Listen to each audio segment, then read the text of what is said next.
Breaking news on Chelsea and Caicedo. Moisés Caicedo. Moisés Caicedo. You must have heard of him already. He made the headlines during the summer transfer window of 2023 as he made history, becoming the record British transfer for £115 million as he joined Chelsea from Brighton. This came with great expectations to rival the best midfielders in the Premier League. There have been many speculations about how his future at Chelsea will turn out, but the one that stands out for me is that Caicedo can be as good as N'Golo Kanté or even better. So the question remains, and to answer it we have to take a trip down memory lane. In 2016, one of his brothers took him to a trial at Independiente del Valle where he passed. His youth coach at that time, Yuri Solano, stated that Caicedo's athleticism set him apart from the rest at that time. Later in 2019, Caicedo captained the Independiente del Valle youth team to the Copa Mitad del Mundo, a youth tournament in Spain. Following this experience, he made his debut for the first team on 1st October the same year. The first team manager at that time would later say that from the first day he trained with us, he was the best player in the squad. Such was his importance to the first team squad, Ramirez would have Caicedo flown back from an under-20 Copa Libertadores game, Paraguay, to feature in a Serie A match, a game which they won 3-2, before returning to the under-20 squad to play in the final, where he shone in a win over Argentine opposition River Plate.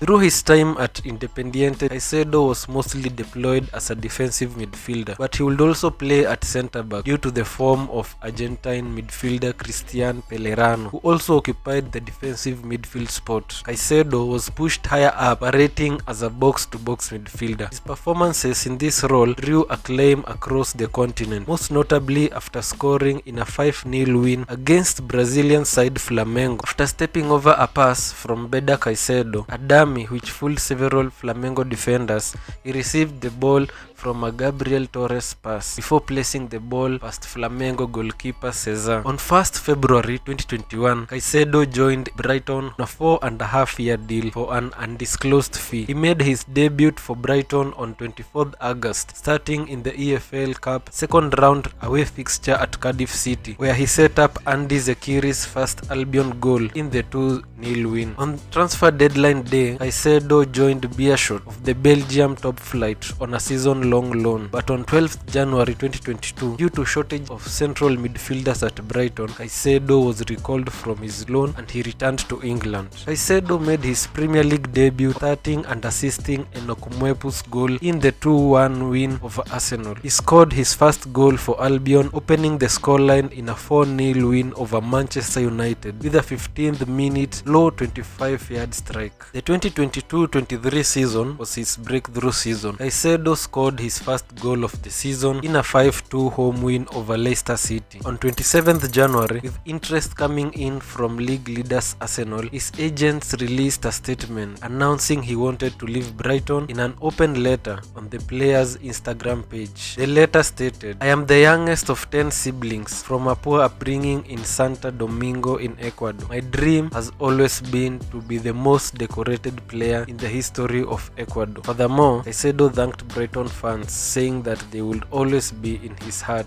A little cocky from his representatives, if you ask me. During this time, due to his performances, Caicedo was linked with Liverpool, Arsenal and Chelsea, who were in need of a defensive midfielder. On 30th January 2023, it was reported that Brighton had rejected a second Arsenal bid for Caicedo, which was worth approximately £70 million, forcing him to stay at Brighton for the rest of the season. This did not go well with the Brighton faithful, and his coach, Roberto De Zerbi, urged the fans not to turn on him. Speak to our fans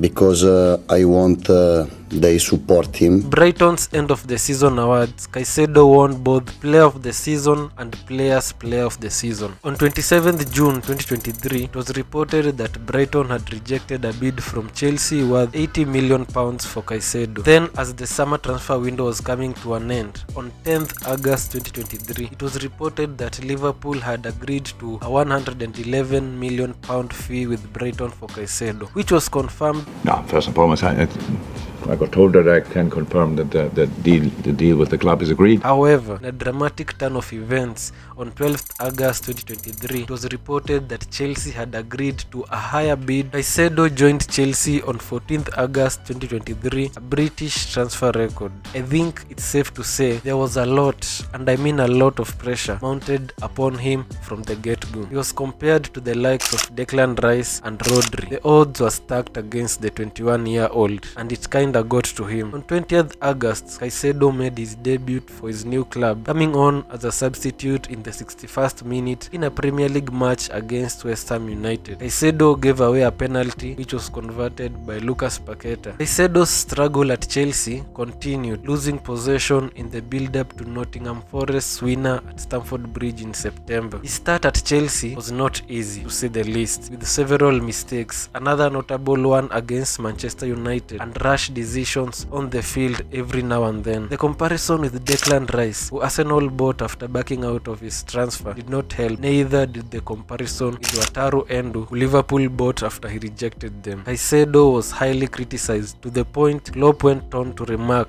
"My God, were we lucky, this was not largely his fault. You see, Chelsea as a team was struggling. It would be unfair to compare him to Rice, who was coming into a complete team that was in a title race the previous season, or even Wataru at a stable Liverpool team. Pochettino's midfield makeup didn't suit Caicedo either. His partnership with Enzo Fernandez in the midfield pivot wasn't working. Fernandez is brilliant in possession, but his defensive work and ability to cover large spaces is a notable weakness, which has in turn made Caicedo look rather average at times this season. At Brighton, the Ecuadorian excelled in Roberto De Zerbi's system, as Alexis McAllister and Pascal Gross were often in close attendance, which allowed Caicedo to combine with short passes and help progress the ball up the pitch. The vast gaps on the pitch in Pochettino's transitional style are the direct opposite of this, and Caicedo has been exposed to constant counter-attacks this season. It is no surprise that Chelsea's upturn in form has coincided with Pochettino deploying a midfield pivot of Caicedo and Gallagher, who complement each other very well. Palmer has been getting all the plaudits for Chelsea that he deserves, but Caicedo has been among the most important players under the radar towards the end of the season, notably in games such as against Leeds in the FA Cup, where he got an assist and had a pass completion of 93% and completed 4 out of 5 long balls attempted. Caicedo also picked up man of the match in the game against Nottingham Forest. As well as getting an assist, Caicedo was neat and tidy in possession with a 92% success rate and 2 key passes. His 114 touches were second only to Thiago Silva in the whole game. He also got another man of the match against Bournemouth, where he capped off his debut season with his first goal for Chelsea, and it was worth the wait. In an interview, Pochettino had his say on Caicedo. I expect more from him, even if he is doing well. I think next season, I have no doubt he will be much better. Now he knows what it means to play for Chelsea, all of the pressure off. So, to answer the question, can Caicedo be as good as Kanté or even better? My answer is yes. Let me explain. First, let's talk about Caicedo as a pure destroyer. Among the best in Europe, Caicedo excels in break-up play, particularly during opposition counter-attacks. Much like Kanté, his ability to anticipate ball movement and execute recovery tackles is exceptional. But what truly sets Caicedo apart from most defensive midfielders is his ability to handle the ball under pressure. Within seconds of making an unlikely interception, Caicedo can wriggle free from a pressing opponent, find a gap, and make a forward pass. Caicedo's on-the-ball qualities are often underrated. Just like Kanté, he's brilliant at collecting possession in tight spaces and opening up the game with a clever flick or a quick turn. This ability is crucial for Chelsea's adventurous style of play. Caicedo isn't just a one-trick pony. His stamina and positional versatility mean he can cover multiple positions across the midfield and has even played as a right back. This flexibility is invaluable, especially in the physically demanding Premier League. Every way you look at it, Caicedo is a brilliant signing for Chelsea. He embodies the modern number 6 role, much like Kanté, but brings his unique flair and skill set. With experience in a double pivot system at Brighton, he's perfectly suited to Chelsea's new tactical approach. So, can Caicedo be as good as Kanté or even better? Leave your thoughts down below. Why don't you check out this video to know the truth about Chelsea no one is talking about?